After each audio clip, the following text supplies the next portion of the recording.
Hello, I'm Layla McKinnon. Welcome to A Current Affair. Until 2 years ago, Morwell was best known for its award-winning rose garden. Well, now the world sees it as the mushroom murder town.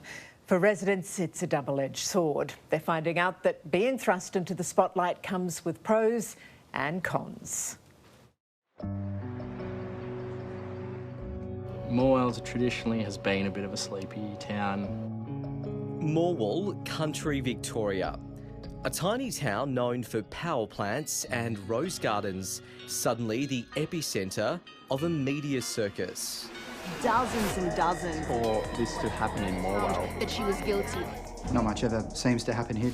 While the killer cook's crimes were committed at her home an hour away, she chose to be tried here, the next closest court instead of in Melbourne. It just blew my mind that this case had just attracted so much interest worldwide. Just days ago, the local courthouse buzzing with reporters, writers, documentary makers.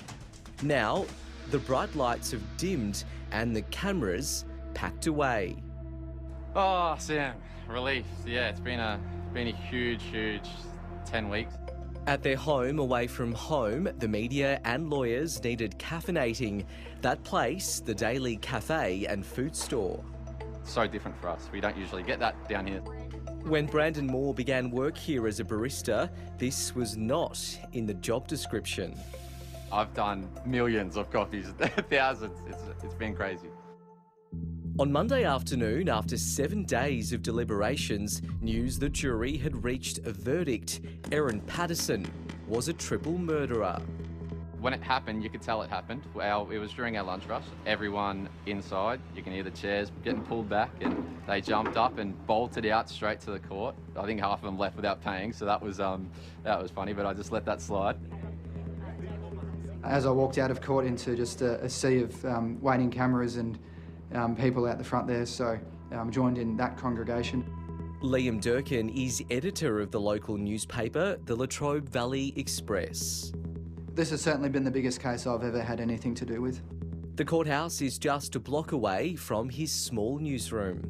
It's been really good just to see the amount of people that have come down here, but by the same token, I think people will be happy to see things return to some normality now that it's all over. At court, an unlikely group of strangers lined up from before dawn each day to jag a seat. One woman even having a memento tattooed on her arm. The murder weapon is not your typical murder weapon. It's mushrooms. It's not a knife. It's not a gun. It doesn't happen much in Australia, and she's a female as well, and her age. But not everyone's thrilled their sleepy slice of the world was unwittingly thrust into the global spotlight.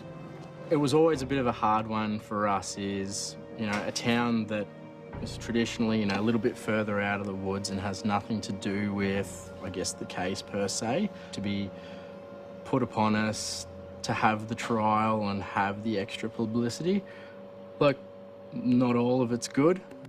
Con Mavro-Freitas owns Mavro's Deli. His paninis have been a hot commodity.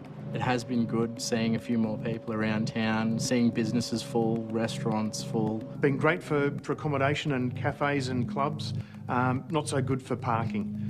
Dale Harriman, Mayor of the Latrobe City Council, says the case has injected a mozza into their economy.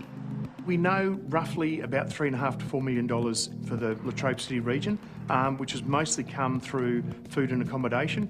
But there's those little add-ons where we've had the tourists come down because they've wanted to see the area and tour it around a bit. So that's been a bit of a bonus as well.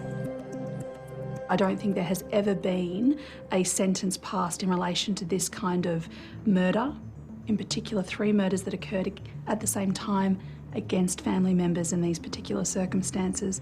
So with the media circus leaving town, along with Erin Patterson, who's moved into her tiny box in prison, what happens from here? Technically, you've got 28 days from the time that you were sentenced to appeal your conviction. I can tell you that doing conviction appeals, they are very, very difficult. Criminal lawyer Ruth Parker from Galbally Parker. I often say to my clients that there are really 3 constituent parts to a trial. There's the facts and the evidence, there's the law, and then there's common sense. and common sense is what convicts you every single time. For the reluctant host of the mushroom trial, in the quiet that follows the weeks of headlines, the aftertaste of Erin Patterson's fatal feast lingers in the most unexpected of places. I've never quite seen anything like it, and I dare say I'll probably never cover a story quite like this again. Back to good old Morwell, I guess. Yeah, I reckon Brandon summed it up perfectly. It's been a long, long 10 weeks and probably a long, long 2 years for everyone in that part of the world.